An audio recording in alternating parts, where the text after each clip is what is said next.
Лекциянын темасы Кыргыз элинин улуттук боштондук үчүн күрөшү. Бул лекцияда 19-кылымдын аягында болуп өткөн Анжиян көтөрүлүшү жана 20-кылымдын башында болгон 1916 жылдагы улуттук боштондук күрөш жөнүндө сөз болот. Анжиян көтөрүлүшү тарыхта 19-кылымдын акырында Орто Азияда болуп өткөн чоң көтөрүлүш катарында эсептелет. Бул көтөрүлүштүн негизги себеби Россия империясынын Орто Азияда, анын ичинен Кыргызстанда жүргүзгөн колониялык саясаты болгон. Көтөрүлүш 1898 жылы 17 май күнү Анжиян шаарынан анчалык алыс эмес жерде жайгашкан Миңдөбө кыштагында башталган. Көтөрүлүштү Мадали Дүкчү Эшен деп аталган белгилүү дин кызматкери жетектеген. Ал карапайым үй бүлөдө туулуп чоңойгон. Анын атасы ийик жазуу боюнча уста болгон. Бул өнөрдү Мадалида үйрөнүп, ушуга байланыштуу аны Мадали Дүкчү же болбосо ийикчи Эшен деп атаган. Ажыга барып келген бул адам өзүнүн билим деңгээли менен Кадыр-Баркка жетишип, анын сөзүн ошол чөлкөмдө жашаган адамдар жакшы уккан. Көтөрүлүштүн идеялык жактан жетекчиси Кыргыз элинин Дөөлөс уруусунан чыккан Зияддин Максым уулу деген адам болгон. Ал өз заманынын билимдүү адамы катарында эсептелген. Кудаяр хандын буйругу боюнча Кокон хандыгынын тарыхын жазган. 17 май күнү Миңдөбө айылына 200дөн ашык адам чогулуп, алар Россиянын колониялык саясатын айыпташып, эзүүдөн кутулуш үчүн көтөрүлүшкө чыгууну чечишкен. Көтөрүлүшчүлөр экиге бөлүнүп, анын бирин Мадали Дүкчү Эшен, экинчисин Зияддин Максым уулу жетектеп, Анжиян шаарына бет алган. Жолдон аларга карапайым элдер улам кошулуп, көтөрүлүшчүлөрдүн саны Анжиян шаарына жакындаганда 2000ден ашкан. Көтөрүлүшчүлөр жолдогу телеграф зымдарын кезип салышкан. Анжиян шаарында жайгашкан орус армиясынын 2 ротасына түнкү саат 3 ченде кол салган. Бирок көтөрүлүшчүлөрдүн куралы өтө жөнөкөй, негизинен сойул, айры, чокмор, эски кылыч жана башкалар болгон. Өтө жөнөкөй куралданган көтөрүлүшчүлөрдүн чабуулун токтотуу орус аскерлери үчүн анчалык кыйынчылыкка турган эмес. Түнкү салгылашта орус аскерлери тарабынан 20дан ашык адам курман болгон. Ал эми көтөрүлүшчүлөр тарабынан 100дөгөн адам окко учуп, чегинүүгө аргасыз болгон. 2 күндөн кийин 20 майда Мадали Дүкчү Эшен Анжияндан 90 километр алыстыктагы Чарбак деп аталган кыштактан колго түшкөн. Бирок Анжиянда башталган көтөрүлүш токтолбостон Фергана чөлкөмүнө тараган. Бул көтөрүлүшкө Анжиян, Маргалан, Ош, Наманган уездеринин карапайым эли жигердүү катышкан. Мисалы, Ош уездине караштуу Ноокат жергесинде дагы адамдар чогулушуп, аларды Омурбек Датка аттуу белгилүү адам жетектеген. Бирок булардын даярдыгы жөнүндө орус бийлигине белгилүү болуп калып, Омурбек Датка 53 адам менен камакка алынган. Кийин Омурбек Датка Сибирге сүргүнгө айдалгандыгы жөнүндө тарыхый маалымат бар. Суусамыр болуштугуна караган Кетмен төбөнүн эли дагы бул көтөрүлүшкө катышкан. Бул көтөрүлүштү Кетмен төбөдөн чыккан Шадыбек Шергазы уулу, ага жардамчы катарында Үмөталы Багышбек уулу жетектеген. Кетмен төбөдөгү көтөрүлүштөрдү басуу үчүн бир рота, тагыраак айтканда 100дөн ашык аскер жөнөтүлгөн. Орус аскерлери Кетмен төбөдөгү көтөрүлүшчүлөрдү басып, 50дөн ашык адамды камакка алып, аларды Наманганга айдап келген. Кетмен төбөдөгү көтөрүлүштүн башчысы Шадыбек өмүр бою Сибирге айдалууга кесилген. Анын жардамчысы Үмөталы 20 жылга каторгага кесилген. 54 адам 7 жылдык мөөнөт менен Сибирге сүргүнгө айдалмак болгон. Кетмен төбөдөн Сибирге айдалгандардын ичинде 7 жылга кесилген 34 жаштагы кыргыз элинин улуу акыны Токтогул Сатылганов дагы болгон. Анжан көтөрүлүшү бирдиктүү жетекчиликтин жоктугунан, бытыранды болгондуктан күчтүү Россия империясынын аскерлери тарабынан басылган. 777 адам камакка алынган, алардын 415 соттолгон. Мадали жетектеген баштаган 22 адам дароо даргага асылган. 215 адам 20 жылдык мөөнөткө Сибирге айдалган. 147 адам 7 жылдык мөөнөт менен сүргүнгө айдалган. Көңүл бура турган нерсе, сүргүнгө айдалгандардын 130-у кыргыздар болгон. 52-си өзбек улутундагылар, 13-ü уйгурлар, 4-ü түрк болгон. Ушундан улам Анжан көтөрүлүшүнүн негизги кыймылдаткыч күчү кыргыздар болгон деп айтсак болот. Көтөрүлүш башталган Миңдөбө кыштагы толук өрттөлгөн. Кийинчерээк бул жерге орус кыштагы пайда болгон. Совет доорунда бул кыштак Ленинский кыштагы деп аталган. Азыркы мезгилде бул кыштак Асеке кыштагы деп аталып, Өзбекстанга карайт. Жеңилгенине карабастан, Анжан көтөрүлүшү падышачылык Россиянын Түркстандагы колониялык саясатына багытталган боштондук үчүн күрөш болгон. Элдин эркиндикке умтулуусу ойгонуп, күч ала баштаган.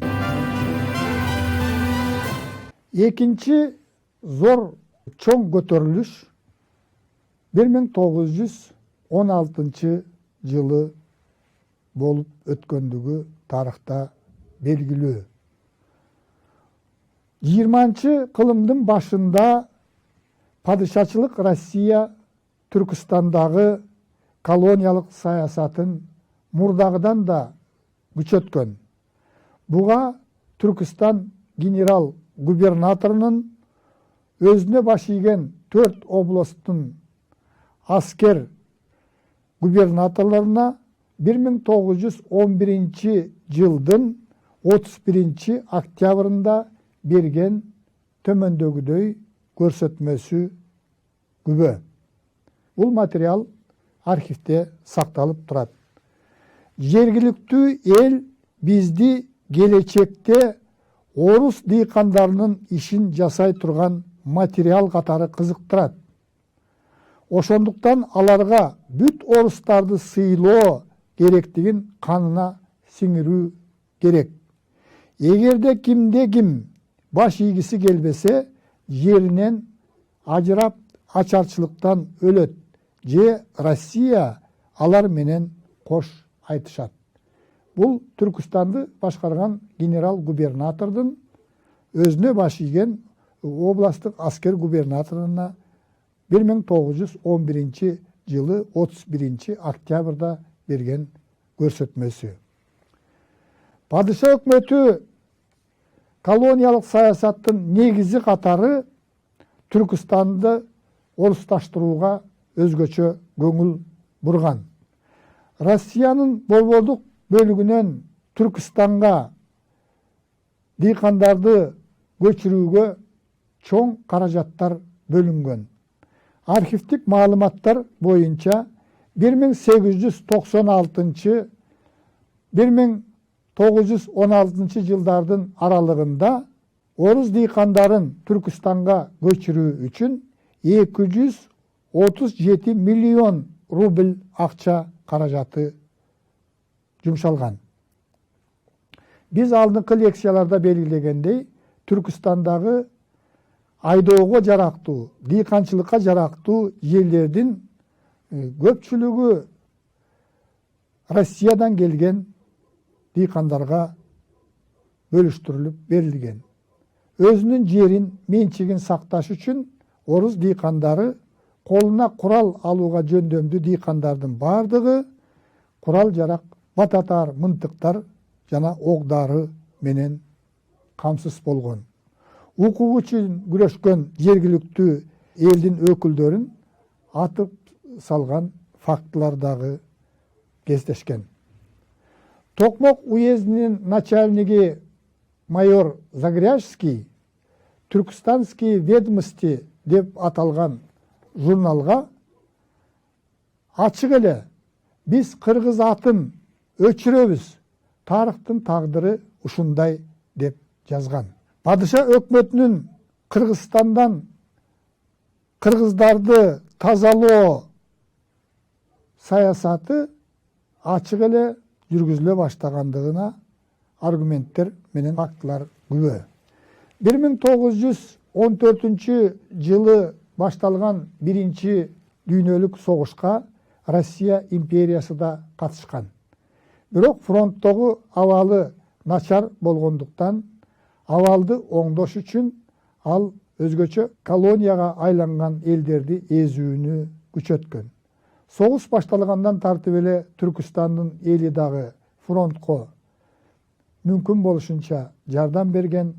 Фронттун мукташтыктары үчүн жылкыларды, азык-түлүктү, кийим-кечени, акчалай жардамдарды жөнөтүп турган. Фронттогу абал татаалдашып кеткендиктен Россия падышасы 1916 жылы 25 июнда согуштук коргонуу жумуштарына Түркістан элдеринен аскерге алуу жөнүндө жарлыкка кол койгон. Бул жарлык боюнча Түркістан генерал-губернаторлугуна караган 4 облустан элдин санына жараша 19 жаштан 43 жашка чейинки адамдарды аскерге алуу белгиленген.